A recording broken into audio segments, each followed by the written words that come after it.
It's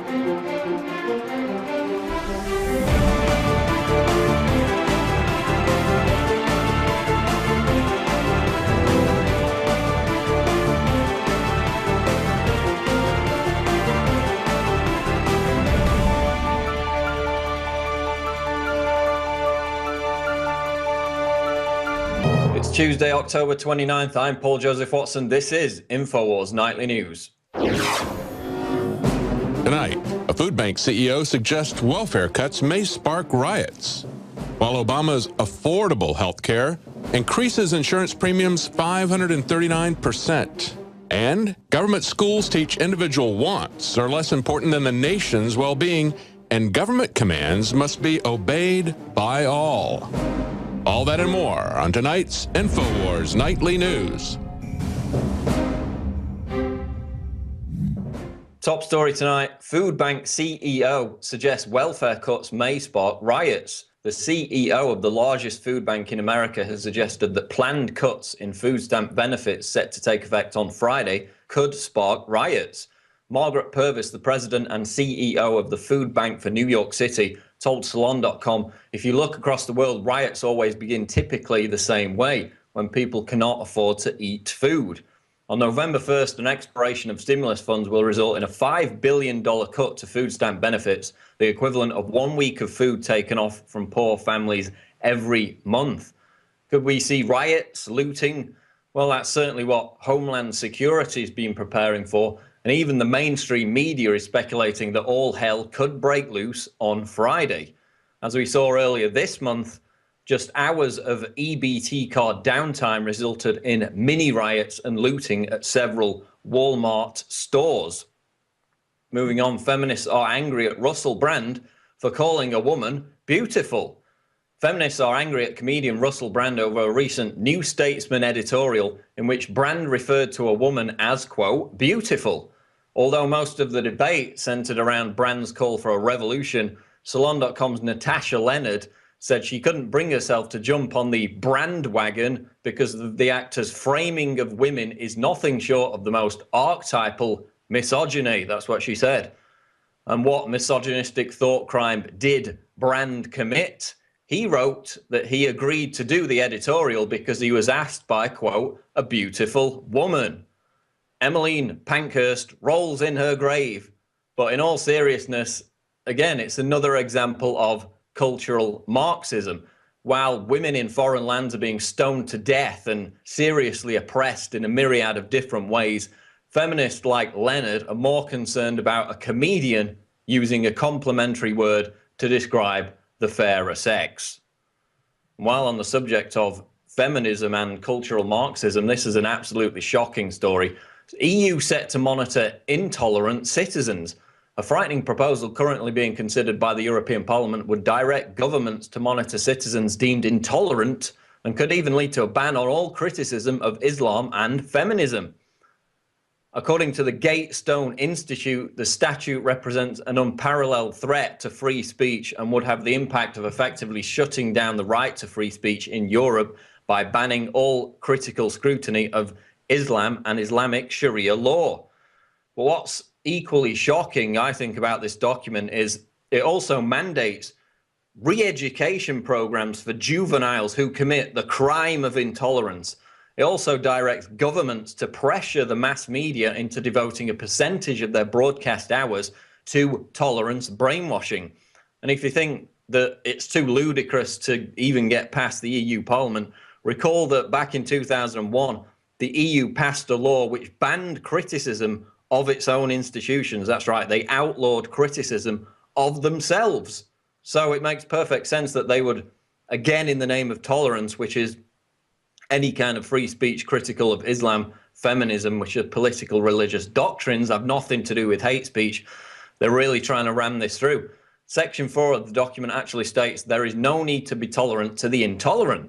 This is especially important as far as freedom of expression is concerned. So in other words, stamping out intolerance, which again is criticism of political or religious doctrines, trumps the free speech rights of millions of European citizens. This is a threat to free speech across the entire continent. And again, it looks like it's going to be implemented by the crazy, ludicrous EU. Rate shock. Obamacare causing 539% increase in health insurance costs for Texans, reports Mike Adams. It's been widely reported that Obamacare would, on average, increase costs 99% for men and 62% for women. Well, how about a 539% increase? A couple in Texas received a letter from Humana informing them that their $212 premium would be going up to $1,356 a month as a result of Obamacare. And they still have the temerity to call it the Affordable Health Care Act. Google reportedly building more floating structures outside Bay Area, reports CBS. After first being spotted building something on a barge off Treasure Island, Google has now apparently started work on a second identical barge outside the Bay Area in San Francisco. So what secret tech project are they working on now? Well, best estimates suggest that it's some kind of promotional gimmick to market Google Glass, the wearable smartphone that represents a bridge to the next level of trendy, transhumanist, high-tech serfdom. However, it appears as though the product launch has been delayed. Is that because Google Glass is being banned everywhere from movie theaters to cars to banks? Are they desperately searching for a compromise to counter this? We'll certainly find out soon, but the tech giant Google, again involved in more mysterious, expensive, secretive projects. Finally, school teachers' kids. Commands of government officials must be obeyed by all. A question on a school exam teaches children that the commands of government officials must be obeyed by all. That's a direct quote from the test paper, and you can see it up on screen now. Notice the question below as well. The wants of an individual are less important than the well-being of a nation. This is completely insidious. Collectivist Common Core programs brainwashing your children that government is God. The test was actually produced by a company called Pearson, which is a major contractor for the federal No Child Left Behind program. And of course, remember the MSNBC piece, your children belong to the community, not their parents. Well, here you see what the community wants. They want your children to grow up believing that they're bricks in the wall of a collectivist, totalitarian tyranny. And Ron Paul wants 25% of American kids to be homeschooled. And this is yet another shining example of why you need to get your children out of the public re-education system. That's it for the news, but stay tuned for more special reports on this Tuesday edition of InfoWars Nightly News.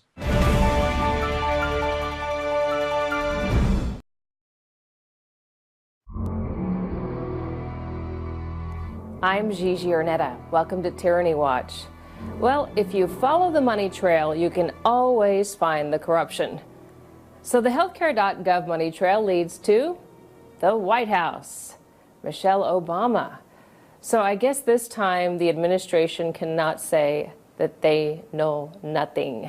Michelle Obama's Princeton classmate, Tony Towns Whitley, is a top executive at the company that earned the contract to build the failed Obamacare website. CGI Federal earned the no-bid contract to build the $678 million Obamacare enrollment website. Now, there are records of Tony's visits to the White House, which show she visited several times, but 3 of the afternoon meetings held in the old executive office building were scheduled in advance.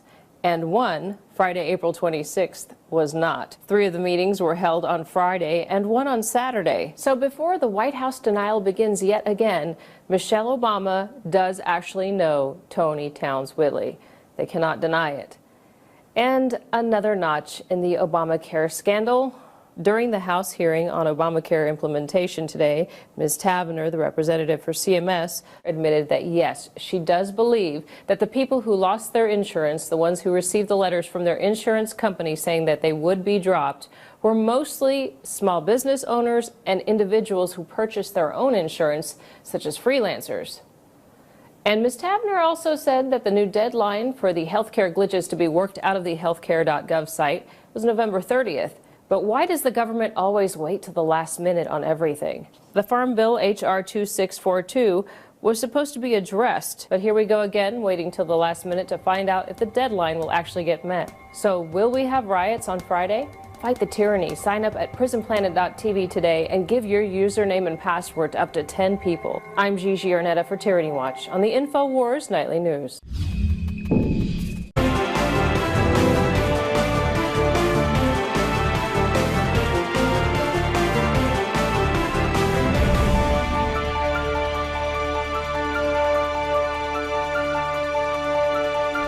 It's Tuesday, October 29th. I'm Paul Joseph Watson. This is InfoWars Nightly News. Tonight, a food bank.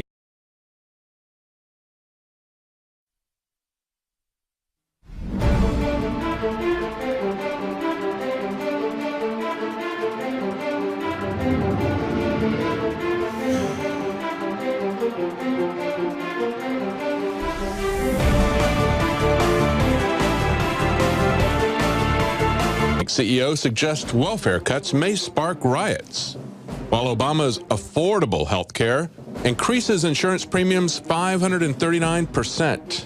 And government schools teach individual wants are less important than the nation's well-being, and government commands must be obeyed by all. All that and more on tonight's InfoWars Nightly News. Top story tonight, food bank CEO suggests welfare cuts may spark riots. The CEO of the largest food bank in America has suggested that planned cuts in food stamp benefits set to take effect on Friday could spark riots. Margaret Purvis, the president and CEO of the food bank for New York City, told Salon.com, if you look across the world, riots always begin typically the same way, when people cannot afford to eat food. On November 1st, an expiration of stimulus funds will result in a $5 billion cut to food stamp benefits, the equivalent of 1 week of food taken off from poor families every month. Could we see riots, looting,